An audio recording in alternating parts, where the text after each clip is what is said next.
A couple things, man, because first off, I just want to publicly thank David Dixon.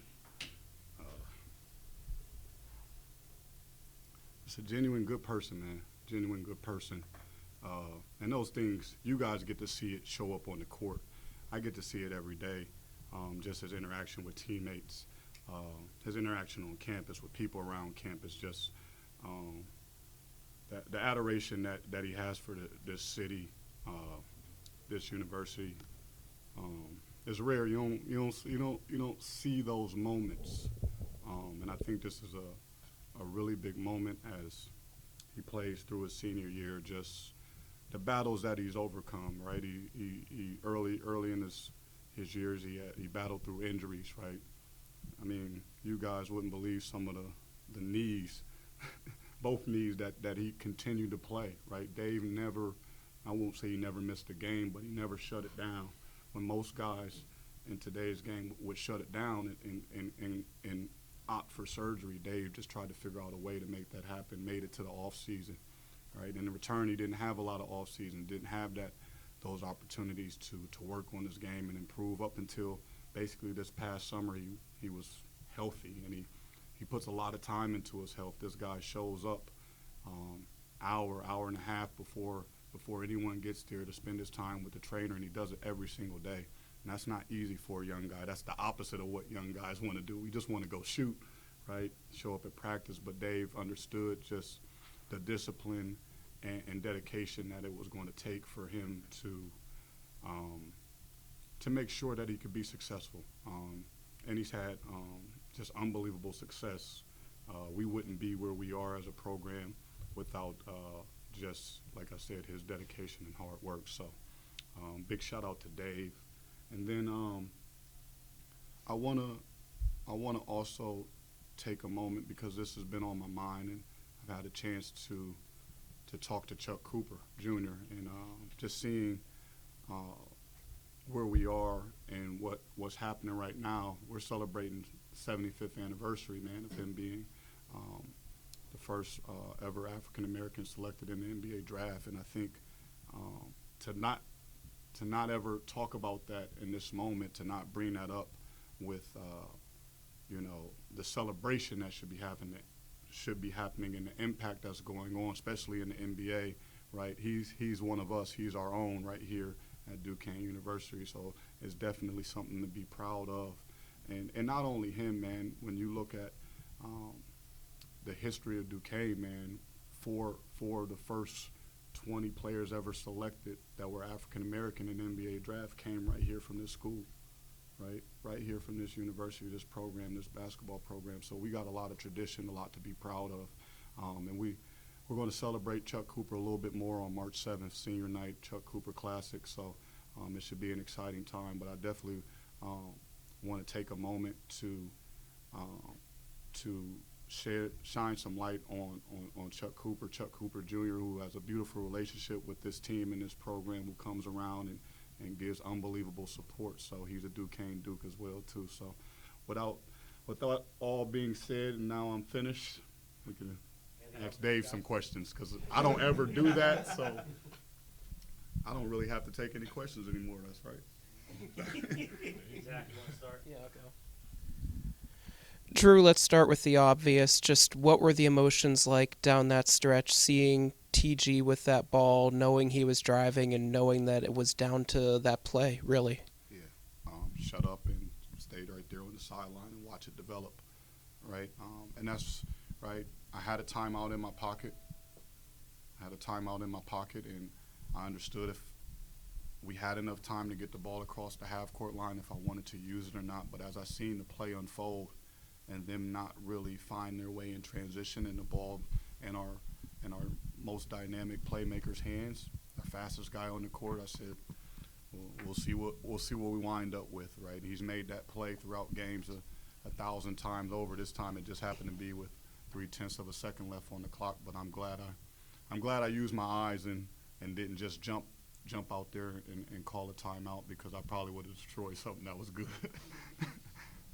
And up until then, 15% from three, 13-5 on the offensive glass, 18 turnovers. Just what does it say to have that type of game, which, I mean, up until then wasn't pretty, and to come out with a win? What does that say about you guys?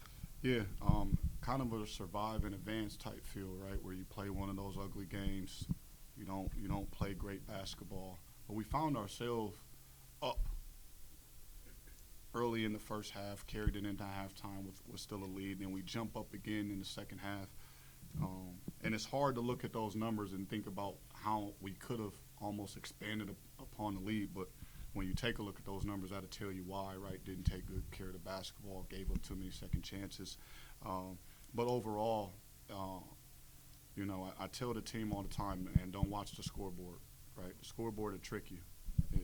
It will get to you emotionally, right? And it's really about winning possessions, right? And down that stretch, man, yeah, we were down six points at one point, and you just have to win the next possession. All of a sudden, we found ourselves in a one-possession game, exactly where we wanted to be. So, I think we continue to show some resilience, and I'll give us some credit for having some poise right there in that situation too.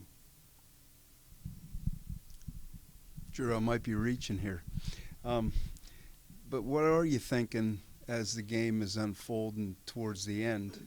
You're down by 5, you're down by 6. St. Louis lost last night. A lot of top 25 teams lost last night. This is almost March. Do you let that get into your head at all? Do the players let that get in their head? This is a crazy time right now. It's a crazy time. I can't tell you what's going on in their minds. But, no, not in that instant, right? And even if you have thoughts, you can't hold on to them, right? Your brain tells you 1,000 things, right? 1,000 things rush through your mind, right? And you got to, if it's not self-serving, then flush it, right? Flush it. Take a deep breath, let it go. It has no meaning, right? Whoever lost last night has no meaning when it comes to what we need to do and what needs to happen for us. So it's more about staying in our present than anything. And I think, like I said, Dave can answer the question for and speak on the behalf of the players. But I believe we are doing a good job of staying in our present moment and just respecting our own journey. Yeah. I think we're all doing a pretty good job of staying in the present. I feel like, yeah, we see these things like you said, Rhode Island beat St. Louis is a big loss, but at the same time, it motivates us. It shows us that they're not as big or as as untouchable as people think they are. Like anybody can beat anybody, especially when conference deep in conference playing, especially when March is coming up. Anybody can beat anybody. So. We just use that as motivation to keep working hard, keep playing our best, and just keep striving for greatness. I know you guys talk about sometimes when we ask you about the crowd, you guys say you might not be able to hear them because you guys were in a zone. Were you able to hear them tonight on that layup? And just kind of talk about the rush of the emotions that comes when such a big moment happens like that. You go ahead. I don't hear anything. I didn't know what to expect when we were driving on that court. I'm gonna keep it a buck with you, because he took off faster than me. I just ran to see if I can get an offensive rebound, put back or something. But he ended up making it, and I just felt happy. I was like, oh, I wasn't expecting that.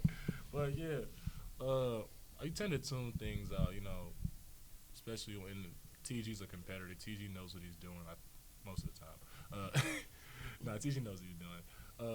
So, I don't have any, doubt in my mind that, the decisions that he makes, what goes on in his mind, I feel like I can support it because I trust him as a point guard.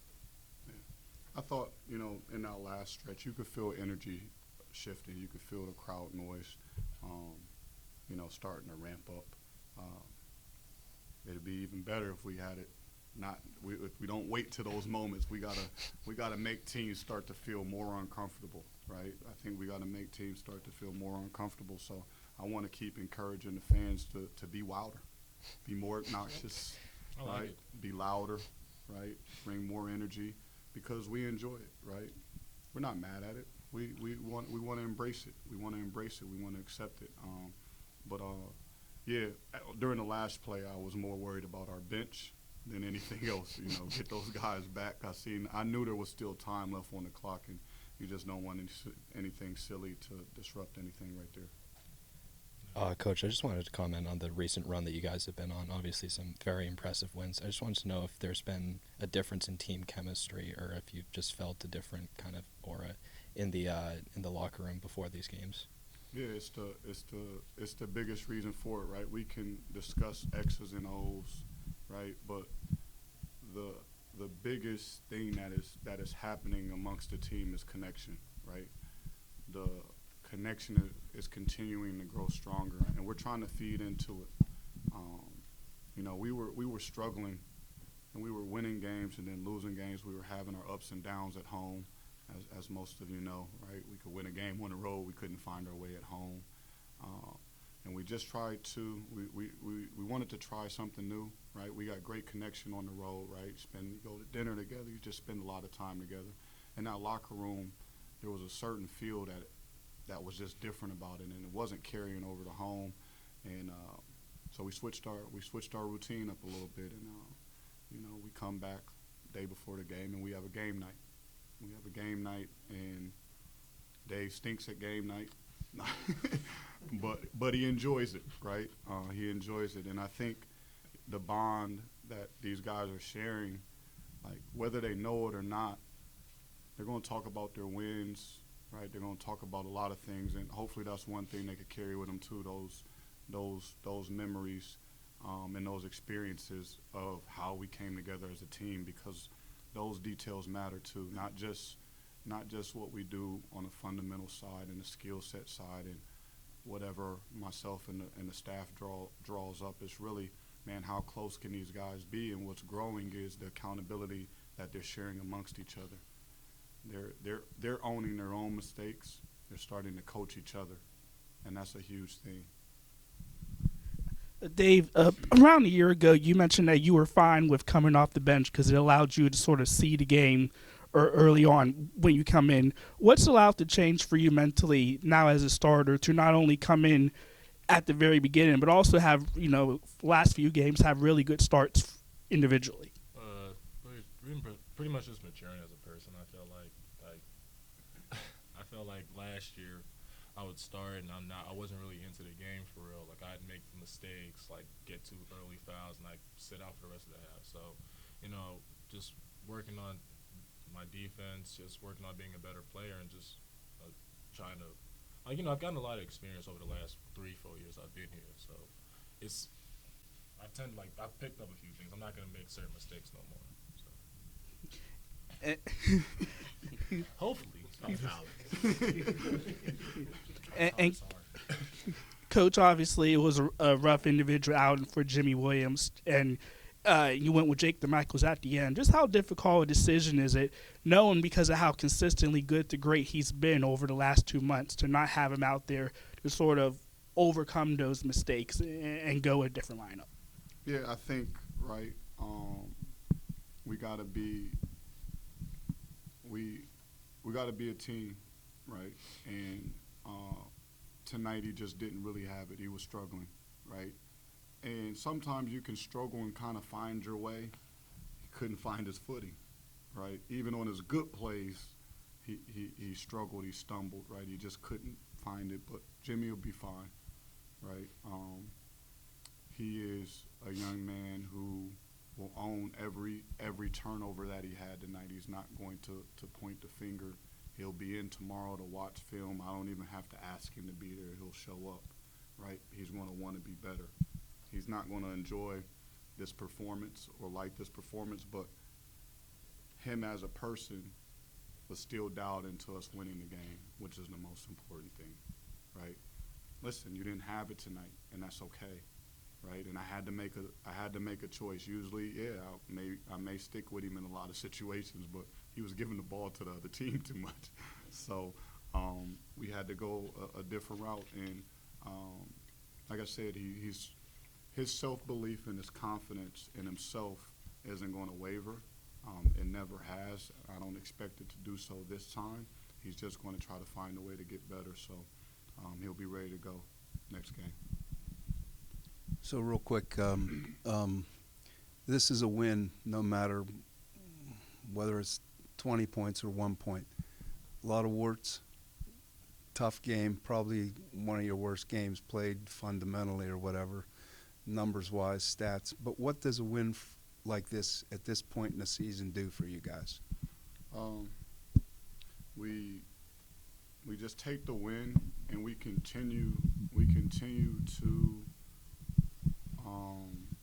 try to go forward. Right, there's going to be some lessons that we gotta take a look at and evaluate. Right. You know, I thought Salle, they played hard. They put us in some tough situations, right? Defensively, they were sound and they made some plays, and we have to go back to the drawing board. So, yes, we're going to accept our victory, absolutely, as we should, because we earned it, right? Did we play great basketball tonight? No. Did we have some good spurts here and there? I thought we did. Both starts of the halves, I thought we were really good. We just couldn't carry it on, so we didn't play a complete game. So we just have to go back, right? These are teaching moments, right? Use the teaching moments, get better, and like we can't harp on it too long, right? What's today, Wednesday? We play again on Saturday. We're on the road. We got to get right back to it. We don't have a lot of time. Dave, you went the last 5+ minutes there with 4 fouls without fouling out of the game. You've been managing to survive the foul trouble more often than you used to. Do you feel like there's anything that's been different in your play that's kind of helps you to be able to keep playing effective defense with the foul trouble? I feel like you got to pick and choose your battles if you're in foul trouble. Like, yeah, if I don't have if I'm in the game late with no fouls, I'm gonna try and block as many shots as I can or try to contest as many shots. But if I have a little bit of foul trouble, I gotta, wall up, just try to contest the shot as best as I can without fouling them. And it's tough, but I've grown accustomed to it because I tend to make mistakes on defense, and it's okay, So I can't do too much with it. Coach, curious to know, has this always been your demeanor as a coach, calm and collected, and were you this way as a player as well? I think you might have to ask around a little bit. You're going to have to ask some of my former teammates.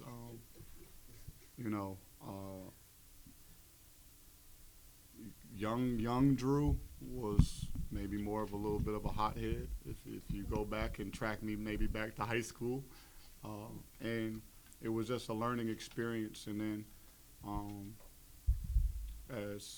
as I continue to go through my coaching experience, just continuing to learn myself and what is the best solution for me to give the messaging for my players. What do they feed off from? Because I tend to notice they wear my energy at times, whether they know it or not, right? Dave, if I'm in a good mood, he's in a good mood. I'm always in a good mood. But those games, man, they're stressful on a lot of people. I know they're stressful on our fans tonight.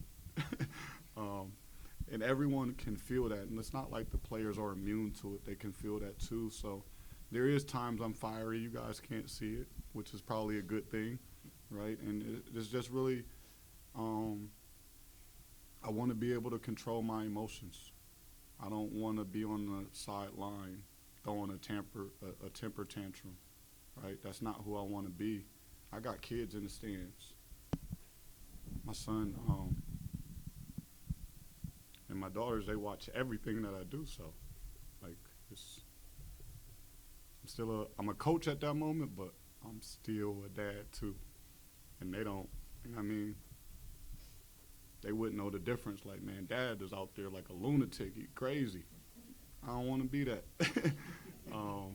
Nor do I think my players respond to that and what I need from them, right? I want them to play hard. I want them to be confident. I want them to have poise. Well, if I don't have any, what am I asking for? So I got to wear it too.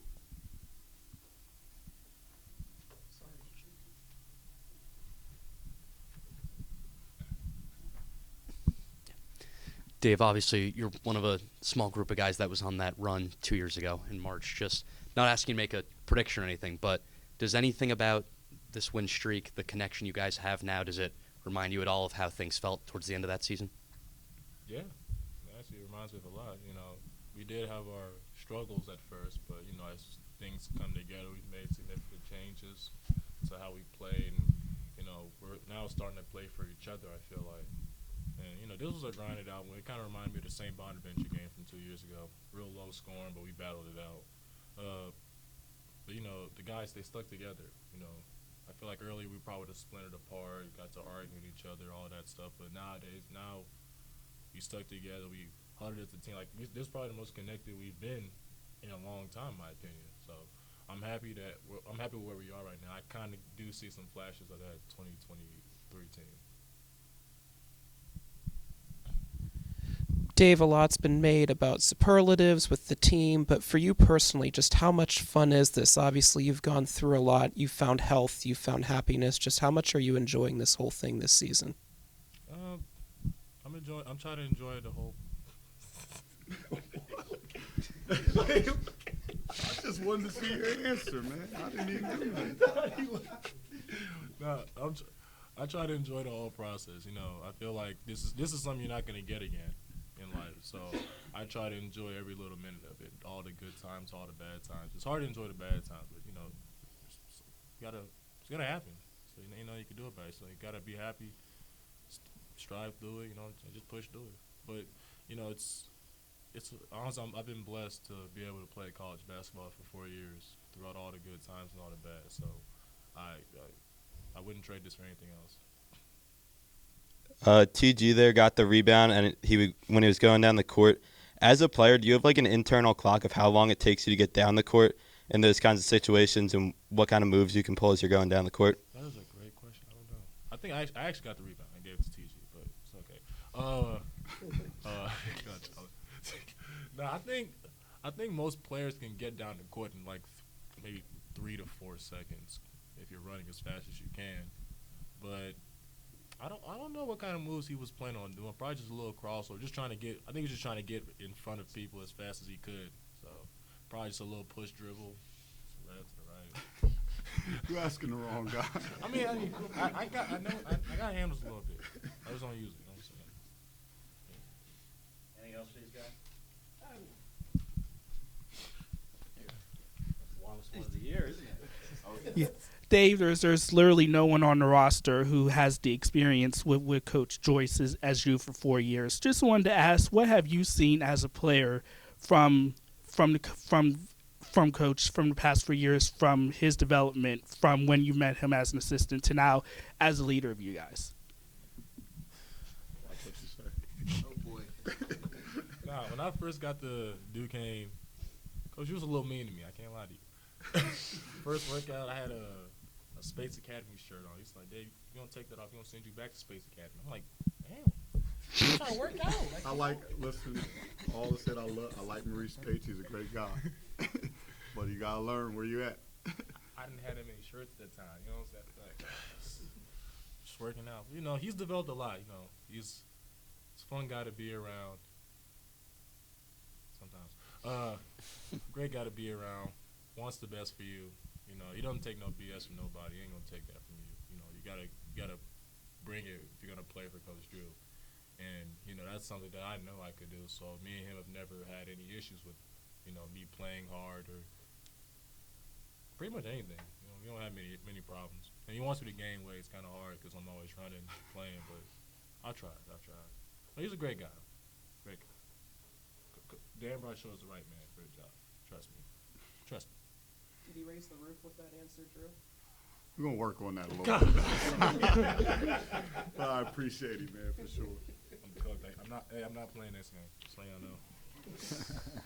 No, you'll be there. Anything else? All good. Thank you, guys. Thank you, guys. Thank you. Have a good night. It was good to That see was you. fun.